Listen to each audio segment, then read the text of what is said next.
Today we're going to be talking about basic infantry movements. Now this is basically all the simple formations that you're going to need to know in order to be successful when trying to move your squad around on the battlefield. Now first is the vertical line. Now everyone's been doing this since kindergarten.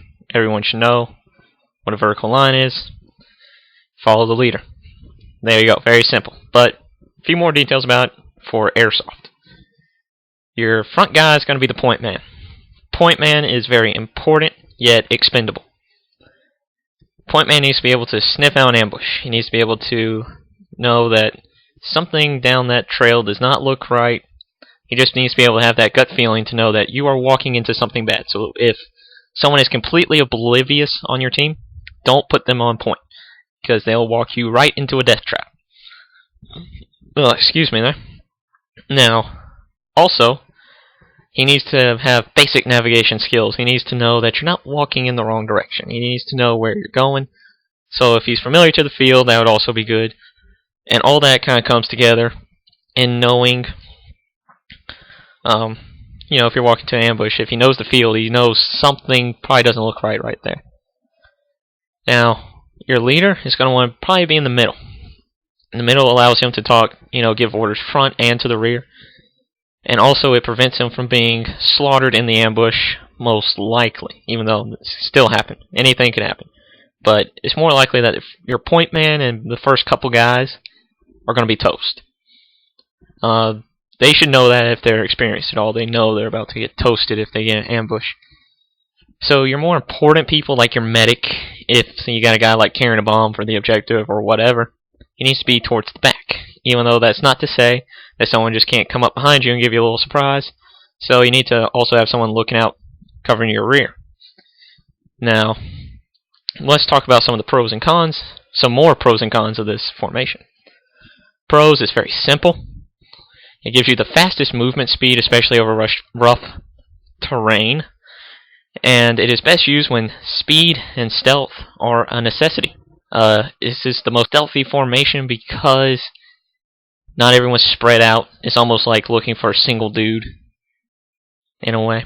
If they're, looking from the front, you don't have as much guys spread over a larger area. The more spread out you are, the more likely that someone's going to see someone and, start shooting, and then that kind of reveals everyone else's position because they're going to have to save that one dude in your squad. Now, the cons of this is it's very vulnerable to ambush. Your flanks are exposed. You can't get as much firepower out, because everyone's going to have to be covering different sectors. No one's going to be interlaced their fields of fire because everyone's looking around because you're so exposed when you're moving in this formation. Okay, so the next formation is the horizontal line. Very simple also.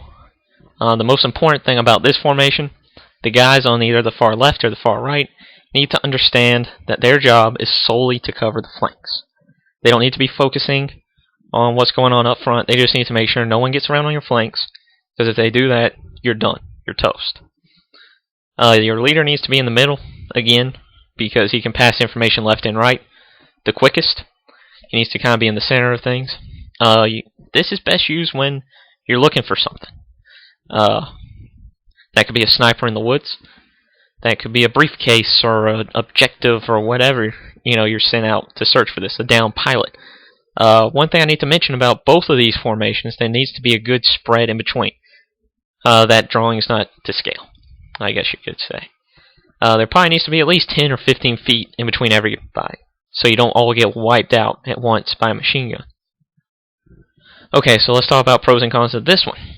It's very simple.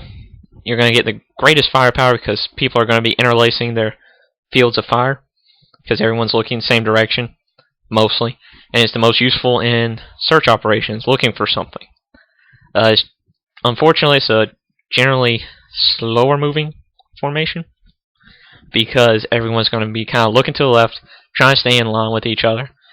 And, people are going to be running around obstacles, especially in the woods. And you're very susceptible to ambush, like the other formation, just solely because it's very easy to ambush formations like this. Everyone's in a line, nice pretty line to shoot at, and that's not good. Next formation is the wedge formation. It's basically a V. You're going to have your leader in the middle and in the back. He's kind of behind everyone else. That gives him the best control over everyone. He can keep everyone spaced out right and give everyone orders. Tell them, we need to move more to the left, we need to move more to the right, blah, blah, blah. Everyone is going to be covering basically front, but how they're set up in the V, everyone's covering each other's flanks. And it's really the best formation when moving. It's best when you know you're going to hit something. When you've already received fire from the woods and you need to go into the woods. This is the best way to do it. Because if they ambush them, they're only going to maybe see, like the first 3 guys. They don't see these other 2 guys on the side because they're further back. And, they might be in cover. And they can flank. And you can really move around in this formation. And it provides the best firepower and speed. Now here's the pros and cons. It's the safest. This is the best formation because it's the hardest to ambush. And it's best used when you know you're going to hit something. You provide great firepower, much like the horizontal line.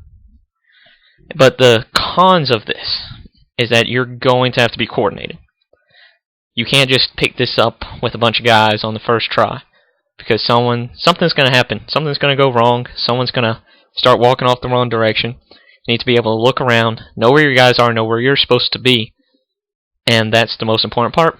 It's also a little bit slower, but it's not, you know you're going to hit something. It doesn't matter how slow you go. So those are the 3 basic formations, the easiest to learn and easiest to use.